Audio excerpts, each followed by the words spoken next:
राधे राधे सभी मित्रों को। भाद्रपद कृष्ण अजा एकादशी का आज हम महत्व समझेंगे। तो शुरू करते हैं। भगवान कृष्ण बोले, हे धर्मपुत्र, भादो मास की कृष्ण पक्ष की एकादशी का नाम अजा है। इसका महत्व गौतम मुनि ही जानते हैं, जिसने युगों का परिवर्तन कर दिया था। कथा इसकी ऐसे है। सूर्यवंश में 31वीं पीढ़ी पर राजा हरिश्चंद्र अयोध्या नगरी में हुआ था। उसके द्वार पर एक श्याम पट लगा था, जिसमें मणियों से लिखा हुआ है।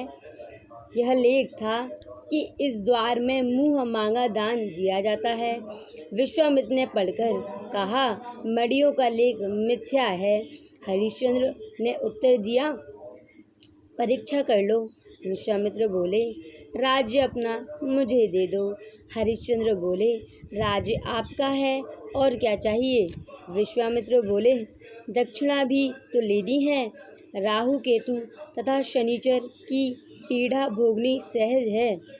साढ़सती का कष्ट भी सुगम है। मेरी परीक्षा में पास होना बड़ा कठिन। आपको मुर्दे जलाने पड़ेंगे। तेरी रानी को दासी बनाना पड़ेगा। यदि इन अत्याचारों को आपका भय नहीं हो तो जय गणेश करके हमारे साथ काशी में चलो। राजा ने धर्म का सत्कार किया। आप भंगी के सेवक बने। रानी दासी हो गई। पुत्र को नाग बनकर विश्वामित्र ने डस लिया। ऐसी आपत्ति में भी उसने सत्य का त्याग न किया, परंतु मन में शोक की अग्नि भड़क उठी। उस समय गौतम मुनि के दिल में दया आई।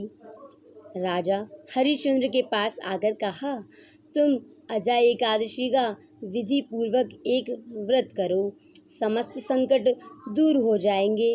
ऐसा कहकर गौतम मुनि अंतर्ध्यान हो गए। राजा ने विधि सहित अजा एकादशी का व्रत किया। उसके प्रभाव से स्वर्ग में जयाकर शब्द हुआ। अपने सामने ब्रह्मा, विष्णु, महेश, इंद्रादिक देवताओं को खड़े देखा। पुत्र को जीवित तथा अपनी स्त्री को भूषण सहित देखा। अयोध्या में आकर एकादशी का पूर्ण सत्कार किया।